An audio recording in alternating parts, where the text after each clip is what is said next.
Hi, and welcome back to my Wednesday in sunny Central Texas. I am Kismet, the feral grandma. And today I have learned that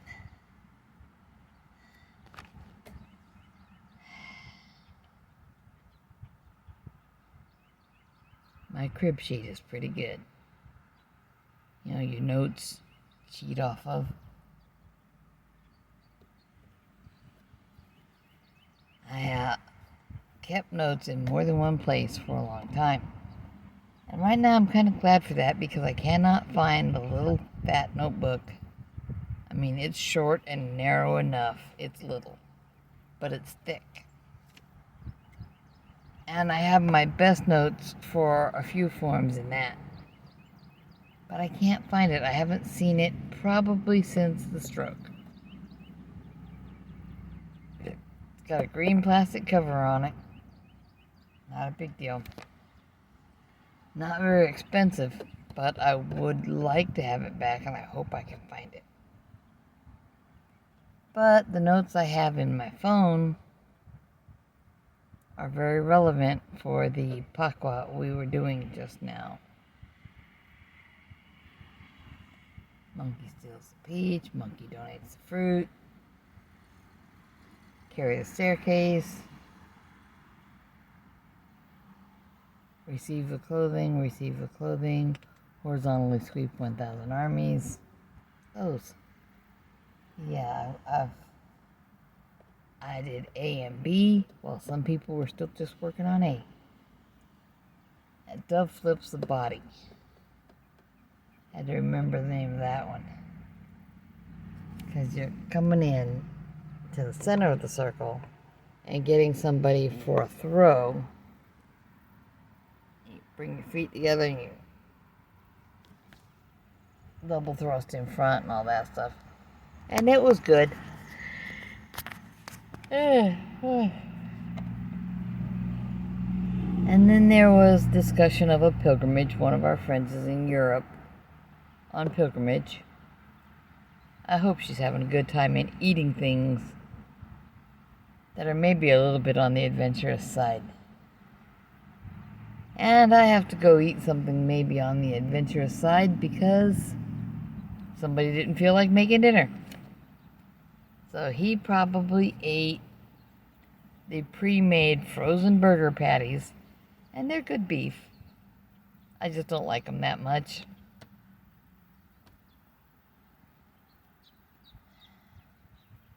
Now, amazingly, he did not eat Mr. Ground Beef. Mr.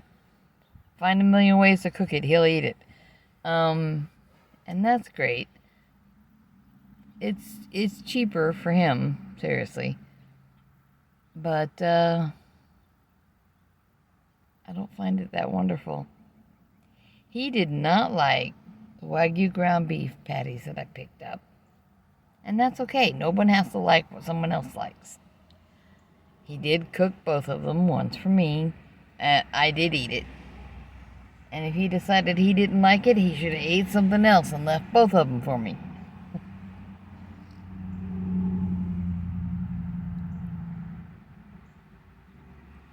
But I don't know if I could have eaten 12 ounces of that. That would be a lot.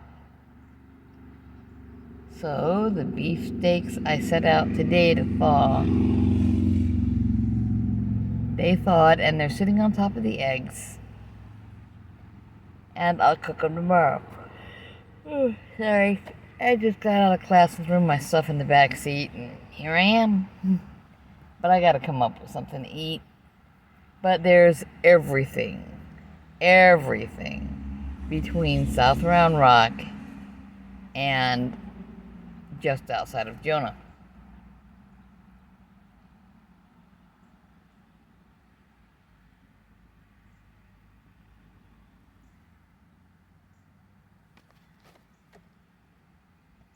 And a lot of people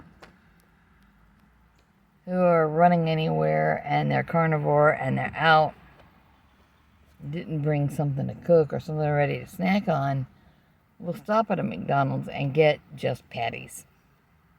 I've tried that. Not that good.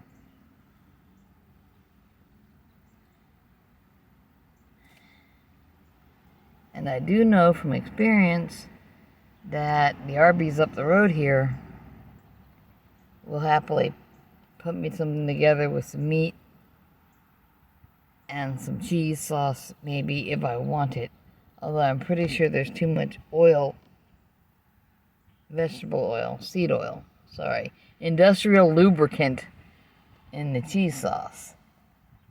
Without looking at the ingredient list, I don't know. But it could just be one of those days when I need to go ahead and eat the bread. Because I like their sandwiches and they'll put a lot of beef in it for me. Or maybe they'll have something else special, on special or something.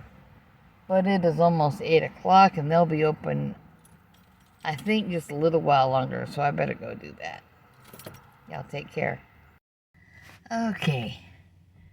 Maybe next time I'll go somewhere a little further away from class before I stop and get dinner, because this was close and I'm still freshly worked out.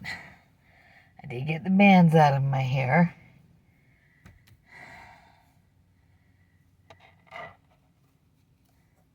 And they're on the, they're actually on the catch on my bag, and I need to add the ones from the turn signal stick to that catch so that they will all go in and not get cooked in the heat. But for such a warm day, I really enjoyed a French dip.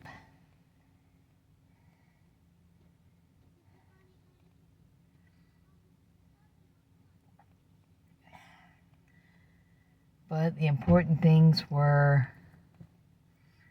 high beef. 70% or more of everything that goes in my mouth needs to be beef or lamb. Tomorrow is Thursday, and I'll cook the package of steaks that somebody was afraid of today. Even though he knows he can get a recipe for anything by typing, how do you cook blah, blah, blah, blah, blah. Or you can just take the French approach and use butter and a little garlic and cook it until it's the temperature you want.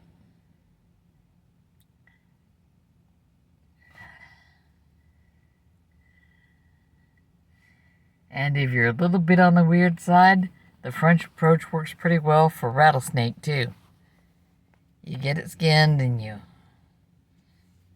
don't cut it into sections.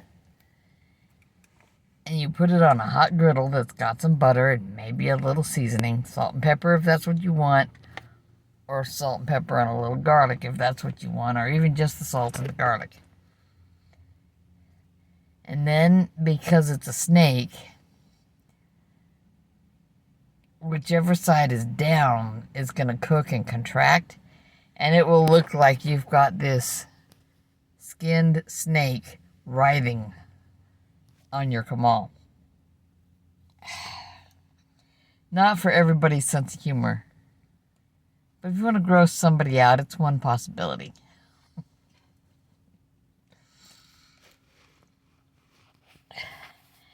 Now, if you've ever seen the sci-fi movie Facehugger, I know it's not the name of the movie. It's a creature inside of a movie that it's got these I don't know, like king crab size spider legs that hold on to you, and it's pressed down tight on your face, and people call them face huggers. And if you only came to looking at scary movies, long after Gen X, then you might never have seen that. But there is a wonderful arrangement you can do with a spatchcock chicken, a couple of crab clusters, and a coil of sausage. And it looks for all the world like someone learned how to cook a face hugger. And I did that one year for Halloween. It was fun. I was at a trunk or treat, and there were all these different themed things to do. And people having games and stuff like that. And that is the trunk or treat we hold at Shaolin-Do. In fact, they've gotten so big that the Shaolin-Do parking lot is not big enough anymore. And we do it at a school. And it just keeps getting bigger and better. Like I said before, I mean, this is people I love doing things with. So making the face hugger and making a Bob from Monsters vs. Aliens. And what else? Oh, I made Soylent Green squares. That one was the easiest. You just take graham crackers and you saw across them gently with your smallest bread knife. Mine's pretty small. It's only a little bigger than a steak knife. And you get them separated so that all the squares are separated.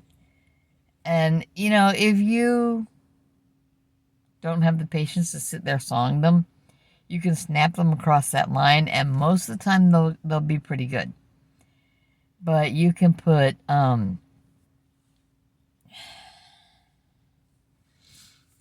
I would say to use a paste food coloring, not the little drippy ones, because that'll ruin the candy. You melt your candy coat, you know, that just plain white almond bark candy coat, or white chocolate would be even better, because you can get a thinner coat with white chocolate, I think. And it doesn't matter now because I'm not going to eat either one. But you just put them on a rack above a baking sheet, and you paint this green coating all over them, and welcome to Soylent Green. Which is not the name of the book, actually. It's just the name of the one food item. I love that movie. Soylent Green is people.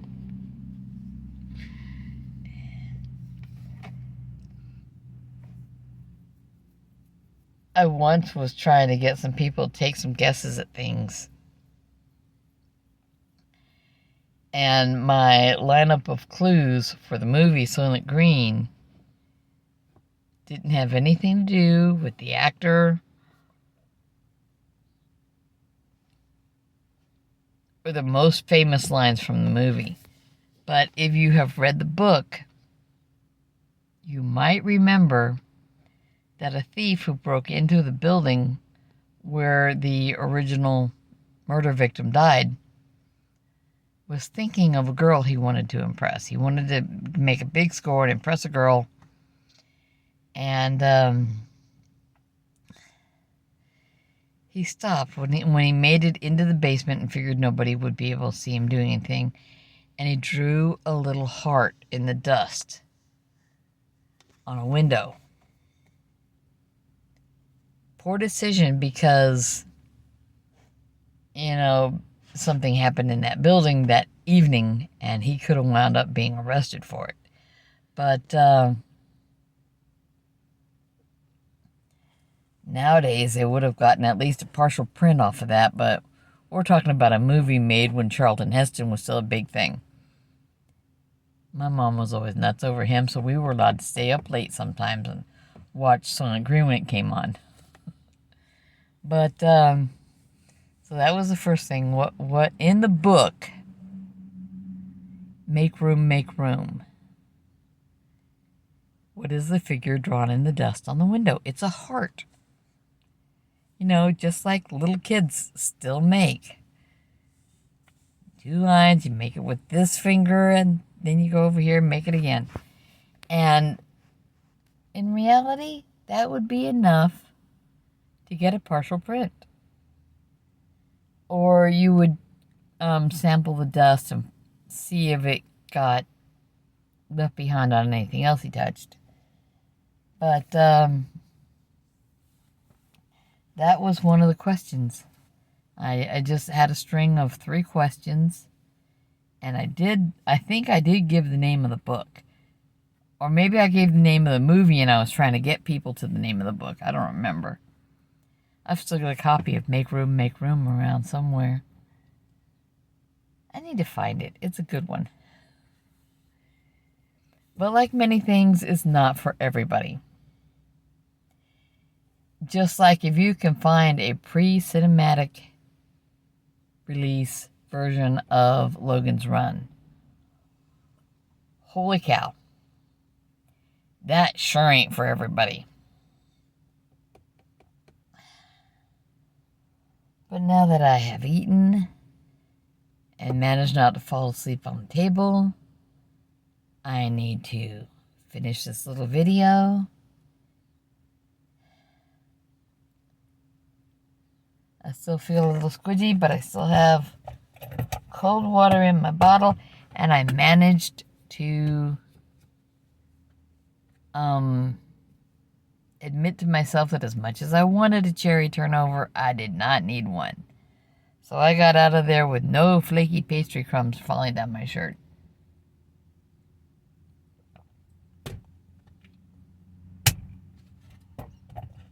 Now, if anyone happens to be in Round Rock, Texas,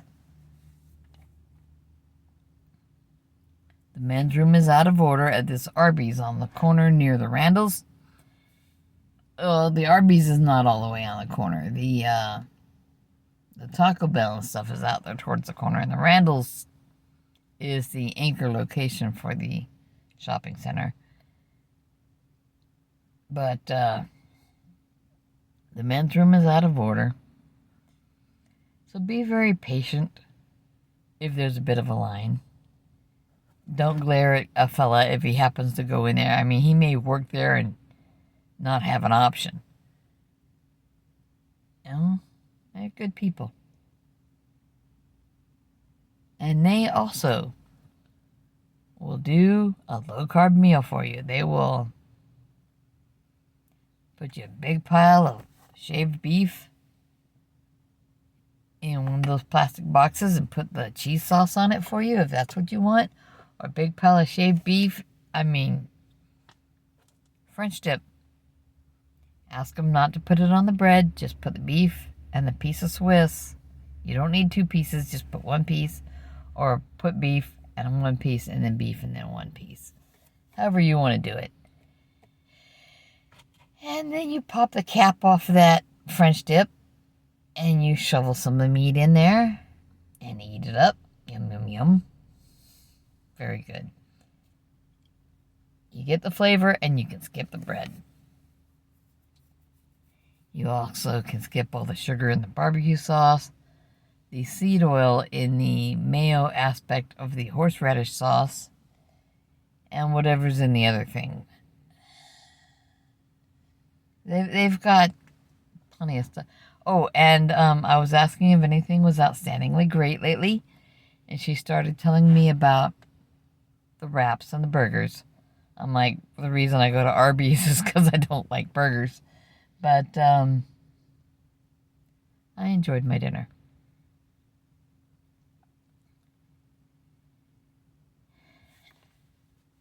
I still have just a little twinge to the guts because I ate too soon after the workout. But I still have my water with electrolytes.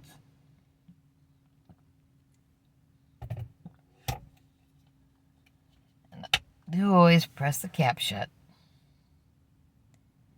But, I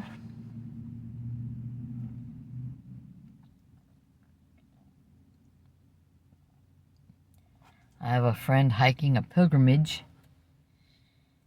She went to Spain for this, and she's an older lady, but she's in fairly good shape and strong. I mean, what do you expect me to say about someone who does kung fu and a little bit of jiu-jitsu? She's very trim. She's got this super snug figure. I want to grow up to be like Melinda.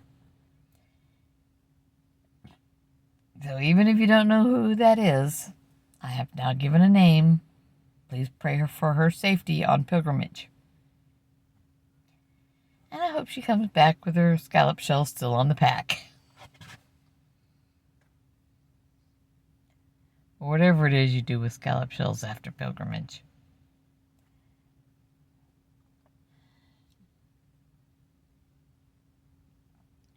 But now the sun is quite down and the light is fading. It is time to get my tired self home. So I hope everyone out there is doing well, taking care of themselves, getting at least a little exercise. I may not move very well, but I get my exercise. I go 3 times a week. Yay, martial arts. And I still think we need to have a meetup, a carnivore meetup in the Round Rock, Georgetown, Taylor area. I mean, if there's only 1 or 2 people who find me out here or find my channel and say, yeah, we need to do that, then, we can try. But it's getting far enough along in the year that I would either want to eat someplace that's amenable to doing a bread-free meal, so this particular Arby's or Salt Lake, and they're proud of their meals because they want family style. Bring these meats out and bring this many sides, and we're not going to eat the sides. If you like a little bit of vegetable, then I recommend the Vietnamese place. Get the shaken beef or a big pot of pho and leave the noodles in the bowl. I've done that one before. And I will get the one that has the most beef options, and I will eat the tripe and the tendon and the brisket and the sliced steak and, just all the beef. I'm like the only white person I know that gets the tripe and tendon on purpose and then stirs the noodles around looking for a little bit more if it's available. I could just ask for the broth and don't bother with the noodles, or get them to double up the meat for me. That would be interesting. It would probably be expensive too, but I do like the pho. It's good.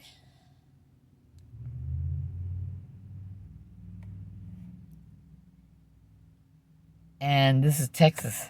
They understand about bringing you more than 1 slice of jalapeno to put in there, because it's really good with the brisket. But from now till August or so, it's going to be too hot for hot soup. Which is too bad, because there's a hot pot place that the older grandson and I have been thinking of going to. And I will have to go find it on the map, figure it out.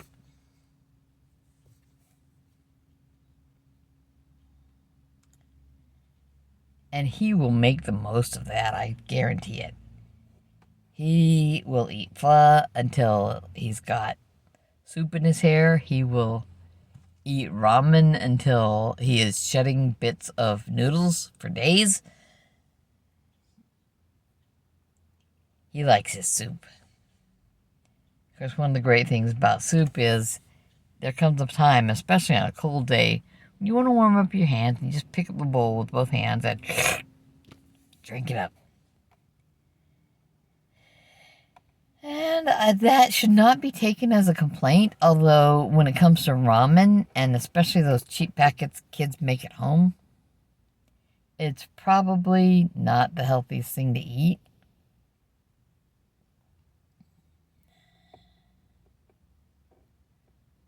But I think a Korean grill place where you get thin sliced meats and cut them up and turn them over and over on the little grill, little tabletop grill, I think that would be awesome. But there are sushi and noodle places galore Austin's good that way. But I'm a little north of Austin. I don't really go into Austin much unless I have a specific reason. Making my grandkids smile and fill up on something healthy is a good reason. Except then if I get a tempura everything mixed lot of appetizer thing, they always want to take my shrimp. Like, guys, please, mine.